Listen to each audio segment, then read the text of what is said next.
This is Talk Time. Now, 4 days ago, the federal government disclosed it had started discussions on partnerships towards establishing a national airline. This is 13 years after Nigeria Airways was liquidated by Executive Fiat. Previous aviation ministers had tried unsuccessfully to establish a new national carrier. But now, Transport Minister Rotimi Amechi told the Senate last month that a lot of investors are interested in a national airline. There are many questions our guests will be helping us with this morning. What happened to Nigeria Airways? Does Nigeria need a national carrier this time? Is it even viable? And now, why haven't airlines been thriving in the country? And how can we make the aviation industry of Africa's biggest economy the best on the continent? My guests are already seated in the studio, and I have an aviation consultant, Chris Aligbe, and travel expert, Ikechi Uko. Good morning, gentlemen. Morning. Good morning. And joining me from Abuja is former Managing Director of Nigeria Airways, Mohammed Georgie. Good morning to you also. It's good to have you on the show. Morning. Yes, maybe I should even start with you, actually. I mean, being a former Managing Director of Nigeria Airways, what exactly happened that a country like Nigeria that once, boasted of about 30 aircraft in its fleet, if I'm correct or wrong, please correct me, to a country that doesn't even have an airline of its own?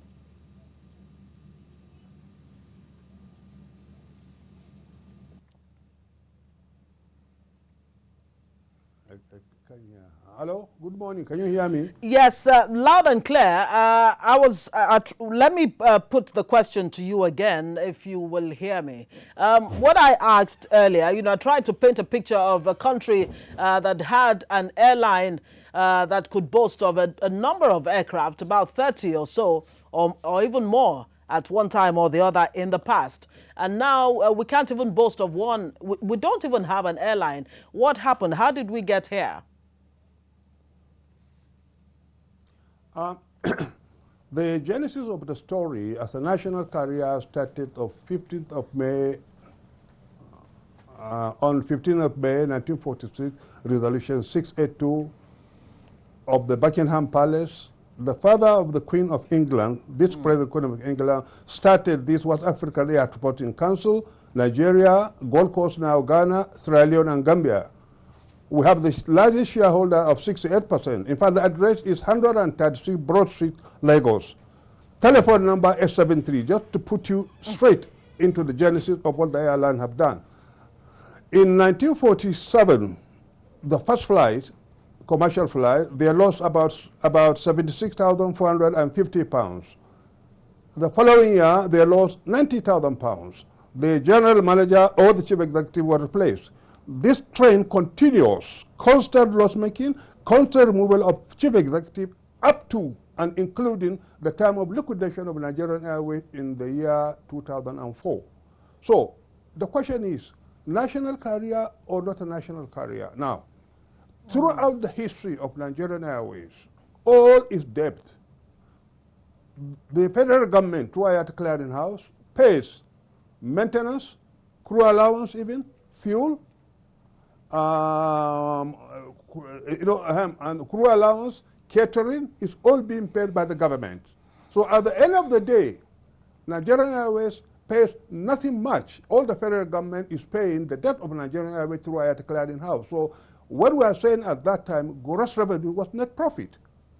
So the question, if anybody can tell me here that Nigeria Airways ever made a profit or made it, let him come. I will challenge him. There's no way. They have never made it up to the time of liquidation. So the question is, do we have to continue like that? Or we have to look at another way of harnessing the national. Do we need a national carrier or we don't? What is happening now is collection of flag carriers. So for the past 13 years, government spent nothing on airline. For over and above $45 billion spent. Private enterprise, private money, save the government money. What's our priority? Road, rail, education, rural development, security. What we always recommend, yes, the government should come at what you call, like an umbrella. behind investors. They say, okay, I'm going to start with 25%. Let me get some investors. Come along with me. Let's create a new national airline. From there on, we take over. But already now, you have people like Arik, the biggest airline. You have Dana, you have Aero, you have all of them are doing it without any government intervention. Although there's a lot of indebtedness, which shows you the business of the airline. So to me, as I'm saying now, if they want to start a new national career or whatever they call it, or full career, you have to go back to history. It is necessary. It is the government going to do it, or we have to go through the capital market, raise money, and continue to what you call flag careers. So I've given you the genesis and the history. Nigeria has never made it since 1946. When I became the MD of Nigerian Airways, I inherited $400 million of debt and 2,375,450,000 naira in capital debt. That's what I have inherited. By the time I left, I reduced it to about $45 million. Okay, Mohammed Georgie, just hold on there. Let me come to the gentleman in the studio, Mr. Chris Aligbe. I mean, he has given us a picture that makes you almost wonder, should we even bother about a national carrier when all this while that we actually had a national carrier, we actually ran it at a loss? Thank you, Ngozi. I had my boss. Yes. Captain George was my boss in Nigeria Airways. Nigeria Airways, right from onset, was not established to make profit. It was established to fly the flag of a new nation. It was established to connect Nigerians within the country and outside the country.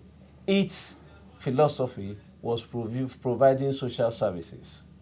And the ownership was government. It was 100% owned by government. And the owner did whatever he wanted to do with the airline.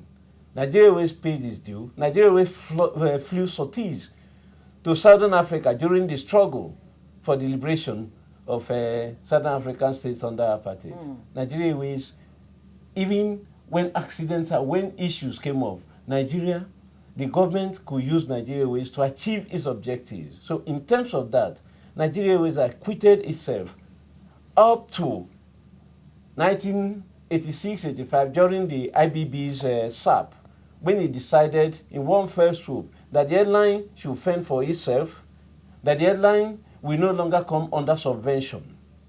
But there was no retooling of the philosophy. It was just something that came from the blues, and they put it down there. And what was the exchange rate then? Nigeria Airways had some debt, but what was the exchange rate? The exchange rate, there was a review of the thing, and then the airlines there templed. Yes, Captain George is correct about what it inherited, but what he forgot, at the liquidation of Nigeria Airways, the debt that was caused by the liquidation of Nigeria Airways went into up to 40-60 billion naira.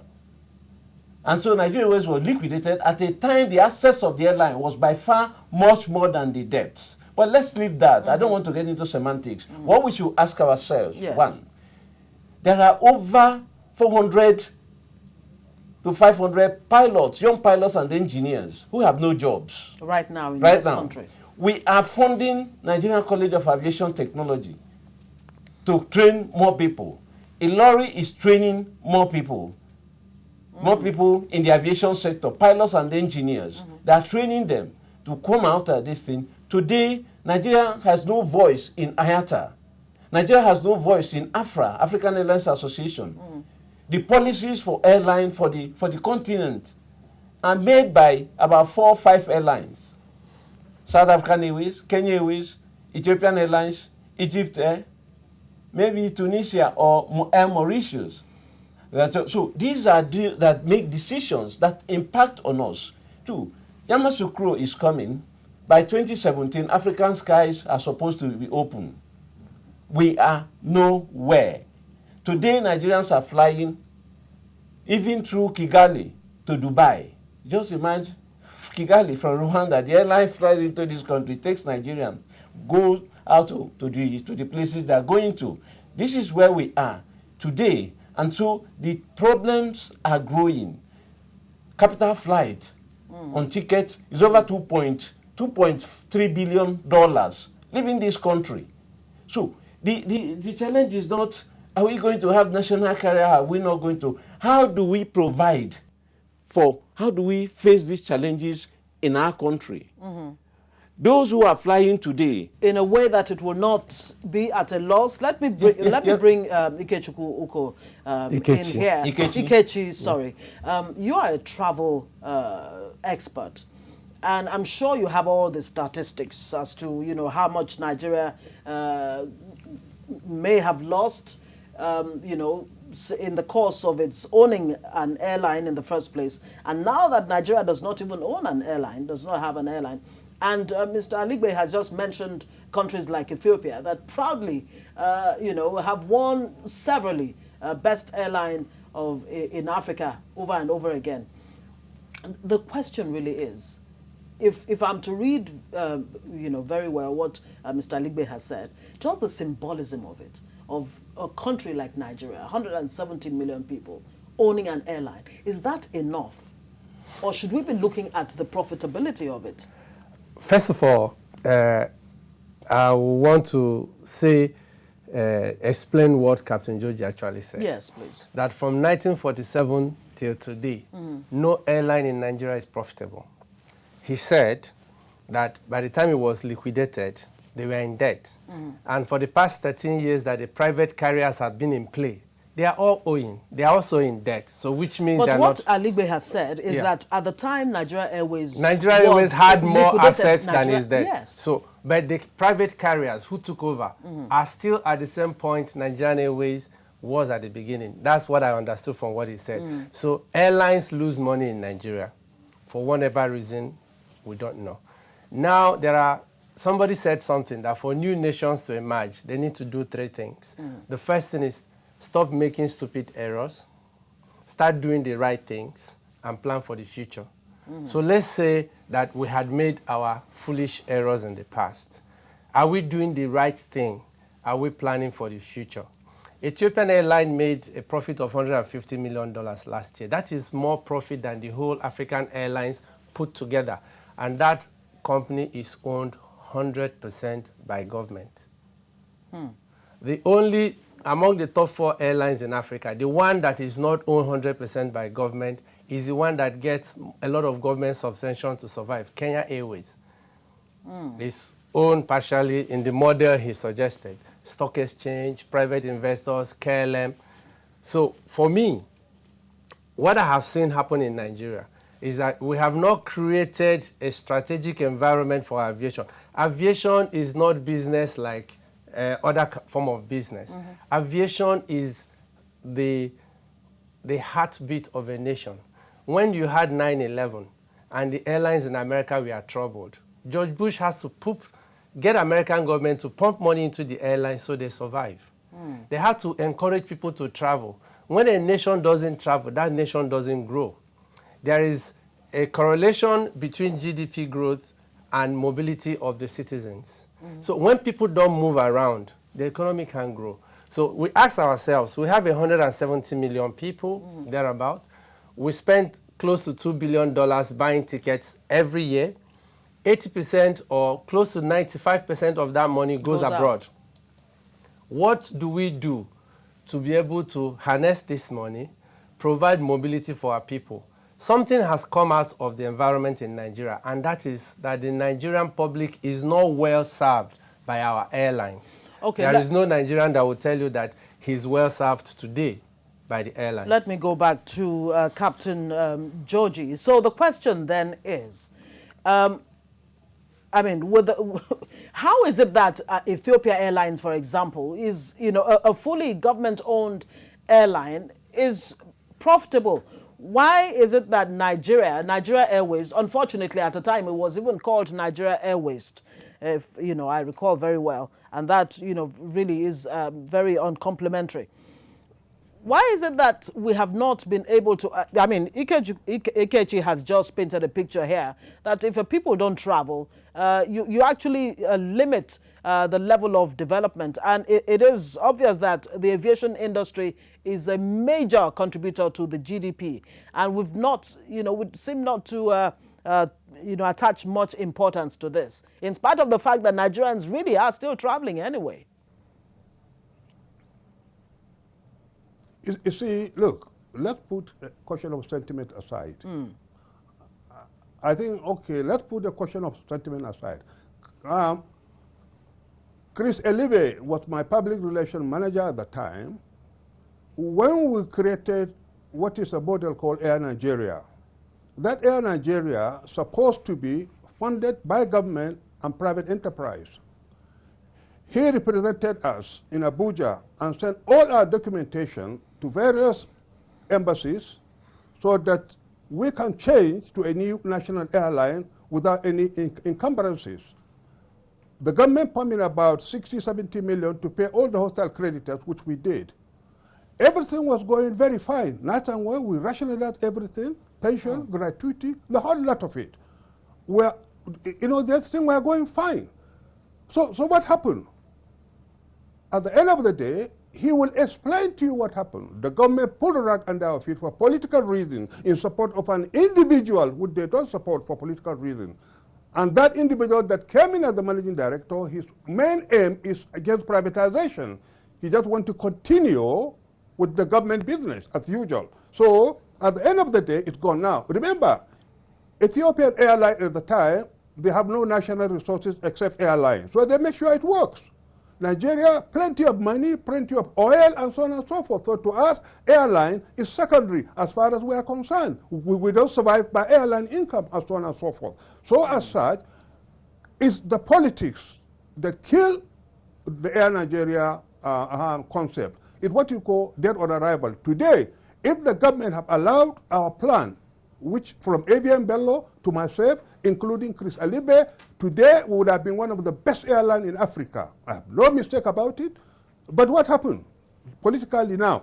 By the time they were trying to liquidate Nigerian Airways, when I did what you call actuarial valuation, the assets of the airline grossly outweighed the indebtedness of the airline. Unfortunately, when Obasanjo era came, he just liquidated the whole damn thing together, sold the assets, busted the whole airline. At the end of the day, they are just putting a blame on some people. Go back to history and say, Airways, by the time I left it, the assets grossly 3-4 times outweighed the liability. Why don't you use the assets to recapitalize the airline? I believe Chris Alibe can explain that to you further. Please, and that's what we'd like you to do, Chris Alibe. He's thrown it out to you. Exactly what happened? What happened? Yes. Well, I Very don't know, briefly, like he says, I'm saying precisely, it's not. I've written a lot on that. We have 10 failed airline, 10 attempts. All the 10 attempts failed from 1960 to 2014. What's responsible for What that? was responsible? We were doing what we shouldn't do. People were trying to appropriate the Commonwealth of Nigerians for their own purposes. From attempts about Air Nigeria that Captain Georgie is talking about, he was killed politically. I think he was under IBB. He was trying to sort out his problem about stepping aside. That he took decisions that led to the downturn again from where Georgie left it. But then after that, there was one man captain, there was one Jani Ibrahim, who did a tremendous job turning the airline around. That when Obasanjo came, he said, I don't need any more money. I can turn this airline around. Obasanjo said, young man, I've never seen a young man say, I don't need money to turn an airline like Nigeria Airways around. I need you in the presidency. But that's where he stopped. He proceeded to privatize it, called in IFC, which was good. For me, that was the best effort. But then what happened? Before IFC finished, political issues, political issues came up. IFC was so angry that the man who appointed them undermined all their recommendations because of the fight between him and his vice president. And he used the minister then, who was his minister, to torpedo everything IFC did. IFC got angry, packed up their things, and left.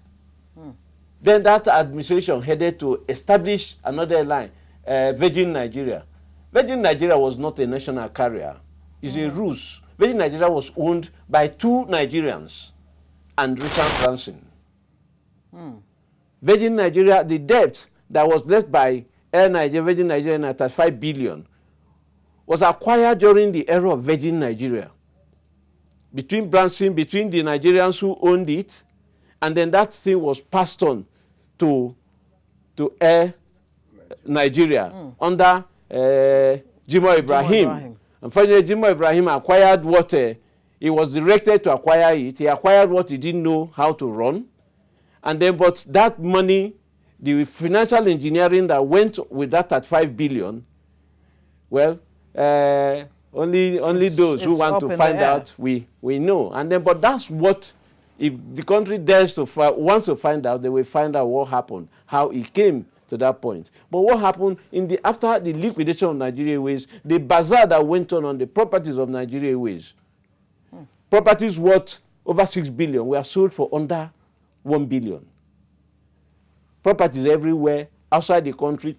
We had a villa in Italy, in Rome.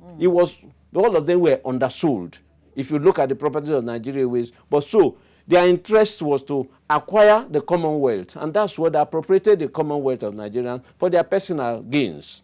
Okay? But having said that, yes, I don't want to dwell on the past. What happened in the past, exactly. Yes, I don't want to dwell on that. What I'm saying today, surely we need a national carrier, but not in the genre of Nigeria Airways, where government owned 100% and controlled it. Okay. Captain George is talking to you. When he was MD, he tried to transfer an officer, a level 9, 10 officer from Jeddah back. He was summoned to the villa to say that officer must be left there because that officer was a PR, doing PR for people from the villa. He was continuing to leave at level. That's the level of interference. From yes, government. If it happened.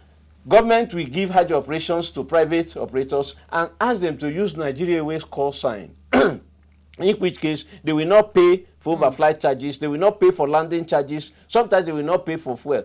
Everything will be loaded on Nigeria Airways. That was why the whole trade aircraft that crashed in Jeddah, up to today on global record, is written that it is Nigeria Airways that crashed. It's not Nigeria Airways, it was whole trade. But because government asked that airline to use Nigeria Airways call sign, this was how they killed Nigeria Airways. So Nigeria, the airline, national carrier that we need today, will be a national carrier where government should own about 20, no more than 20%. Okay. But people say go to capital market. You cannot go to capital market with nothing. The airline, that product must be in existence, operate for about 2-3 years, show its accounts and everything before you could, yes, prospects, before you could go to capital market. So you can't float an airline by just going to capital market. So government must start it off.